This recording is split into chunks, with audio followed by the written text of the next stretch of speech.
Olá, como vai? Gostaria de dividir com vocês uma informação, que tem sido um ponto de interrogação, para muitos. O porquê de tantos conflitos e divisões no âmbito social, seja no ambiente familiar, social, isto é, reuniões sociais ou dentro da família. Ou porque alguém se destaca à frente de outros, ou porque a pessoa se comunica mais, e está sendo visualizada, ou por admiração, ou porque é da natureza da pessoa ser comunicativa, ou porque gosta de se comunicar com todos, quer seja criança, mulher, ou homem. Ser comunicativo muitas vezes aflora na mente de outros algo ruim, ou porque acha errado tal atitude, ser espontânea, ou porque sem maldade se expressa ou comunica com outros. Bem podemos dizer, que a comunicação é um dom dado por Deus, o próprio Deus se comunica com as pessoas fiéis a Ele desde que a pessoa leia as Escrituras, pois ali Ele ajuda a pessoa a ver seus defeitos ou qualidades. Isaías 40 do versículo 13 e 14 em diante diz: E quem pode instruí-lo como seu conselheiro? A quem ele consultou para obter entendimento? Quem o ensina na vereda da justiça, ou lhe transmite conhecimento, ou lhe mostra o caminho do verdadeiro entendimento? Com quem vocês podem comparar Deus? A que imagem podem assemelhá-lo? O artesão faz um ídolo de metal fundido, o ourives o reveste de ouro e fabrica correntes de prata. Ele escolhe uma árvore para uma oferta, uma árvore que não apodreça. Ele procura um artesão hábil para fazer uma imagem esculpida que não caia. Será que vocês não sabem? Vocês não ouviram? Não lhes foi revelado desde o início? Não compreenderam, desde que os alicerces da terra foram lançados? Há alguém que mora acima do círculo da terra, e seus habitantes são como gafanhotos. Ele estende os céus como um véu fino e os estica como uma tenda para morar. A quem vocês podem me comparar? Quem é igual a mim? Diz o Santo. Deus se comunica com quem quer ouvi-lo. Quem não ouve a Deus, são os que não o buscam, conhecer a Bíblia, mas procuram desculpas e adoram ou se sujeitam a uma pedra, gesso, ferro, como um deus ou deusa reverenciam estas que foram feitas por homens, criadas para vender e ganhar dinheiro, são imagens e forma humana, mas estas não falam, e não dão conselhos, não respondem à pessoa que fala com estas imagens, ou até se expressa seu desejo e pedidos a estas, e até acedem velas, mas estas têm boca, mas não falam, têm olhos, mas não enxergam. Mas a comunicação com Deus traz satisfação, pois a pessoa encontra a resposta às suas angústias e consolo. Mas muitos têm odiado as Escrituras, algumas pessoas têm ciúmes dos que leem as Escrituras, pois estas se comunicam melhor com outras, que buscam consolar e falar da esperança de Deus a outros, mas isto traz a outros um sentimento ruim, e se afastar criam em suas mentes uma fobia dos que pregam as Escrituras, pois estas não têm entendimento das Escrituras e não ouvem a Deus. Ai, pelos sentimentos criados na mente, por revolta, por algum motivo, diz que as Escrituras foram escritas por homens, e a própria Escrituras gregas através de sinceros homens confirmam realmente que foi escrita por homens, mas inspiradas por Deus. E Isaías, o profeta inspirado por Deus, continua a dizer por que é importante ouvir a Deus, como ouvir a Deus traz resultados, tanto para o coração e o íntimo da pessoa, como traz ótimos resultados para a carne e expressões do rosto, da pele, e além disso traz esperança quanto ao futuro. Diferente das pessoas que não leem as Escrituras, ficam sem esperança, são levados a ensinos de homens, não traz esperança, nem aliviam a dor, nem traz cura ao íntimo, usam de psicologia, livros de autoajuda.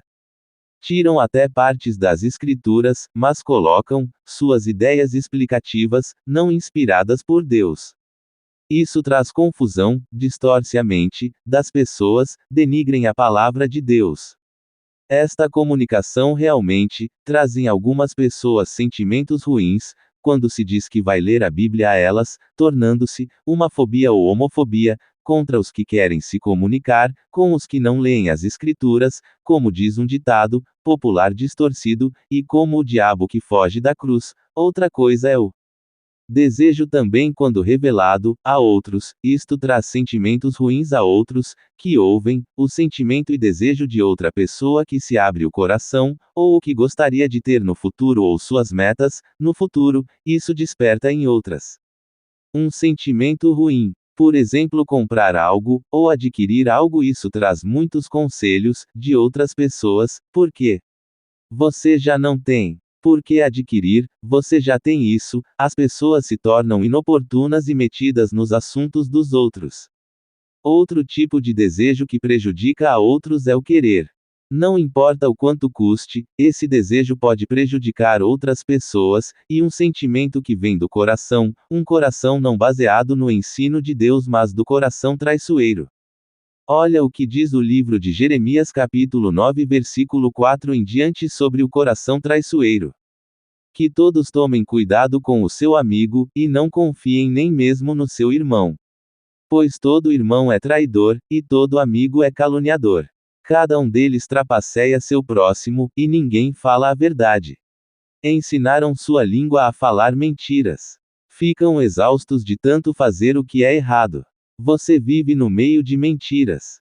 Por serem mentirosos, eles se recusam a me conhecer, diz Jeová. Viu o resultado de não se ouvir a Deus. O resultado é brigas na família, desentendimentos entre vizinhos, brigas, fofoca, separação de familiares, contendas ou separação de casais. Não leem as Escrituras, são orgulhosos, teimosos, enfurnados, odiadores de Deus e das Escrituras. Será que você não sabe? Será que não ouviu? Jeová, o Criador das partes mais distantes da terra, é Deus por toda a eternidade. Ele nunca se cansa nem fica exausto. Seu entendimento é insondável. Ele dá poder ao cansado e enche de vigor aquele que está sem forças. Até os jovens se cansam e ficam exaustos, e rapazes tropeçam e caem, mas os que esperam em Jeová recuperarão as forças. Voarão alto como as águias. Correrão e não ficarão exaustos, andarão e não se cansarão. Ouvir a Deus traz ótimos resultados para a pessoa que escuta a Deus.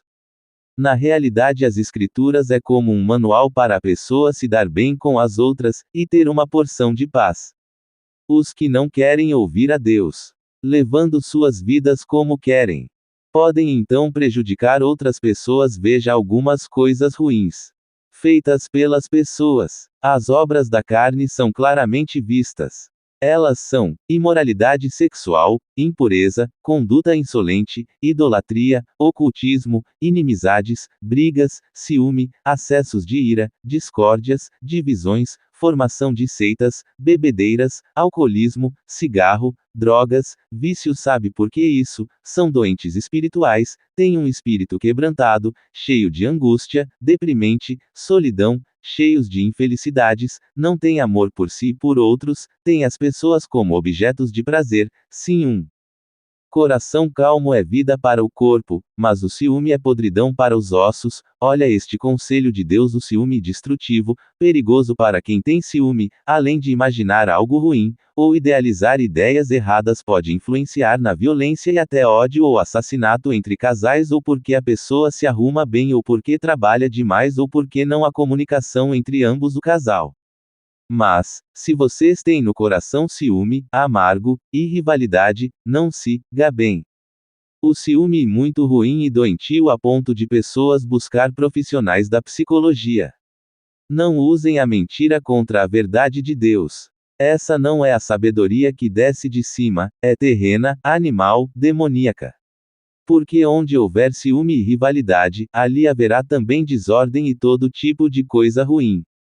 Então, quer dentro do lar, quer entre amigos e vizinhos ou parentes, há sempre rivalidade por causa do ciúme.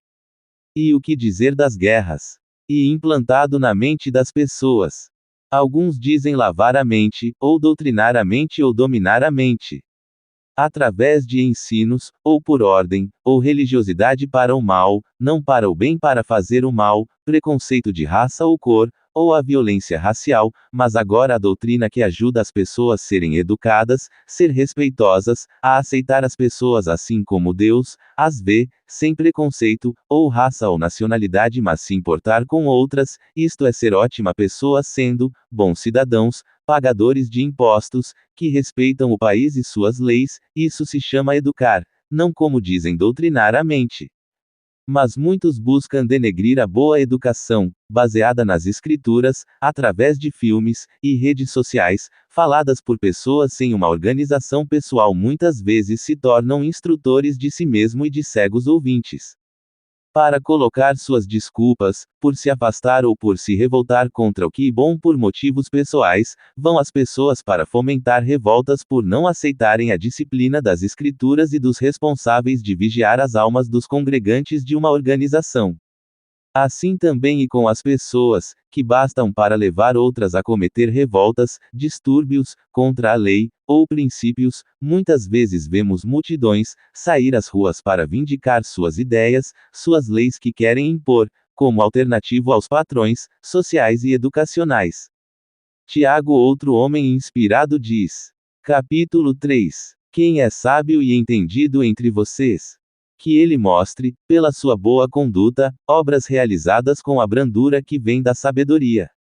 Mas, se vocês têm no coração ciúme amargo e rivalidade, não siga bem, não mintam contra a verdade. Essa não é a sabedoria que desce de cima, é terrena, animal, demoníaca. Porque onde houver ciúme e rivalidade, ali haverá também desordem e todo tipo de coisa ruim. Mas a sabedoria de cima é primeiramente pura, depois pacífica, razoável, pronta para obedecer, cheia de misericórdia e de bons frutos, imparcial, sem hipocrisia. Além disso, o fruto da justiça é semeado em condições pacíficas para os pacificadores. Colocar em prática o que se aprende nas Escrituras traz paz ou limita as pessoas a fazerem algo ruim ou prejudicial para si e a outros.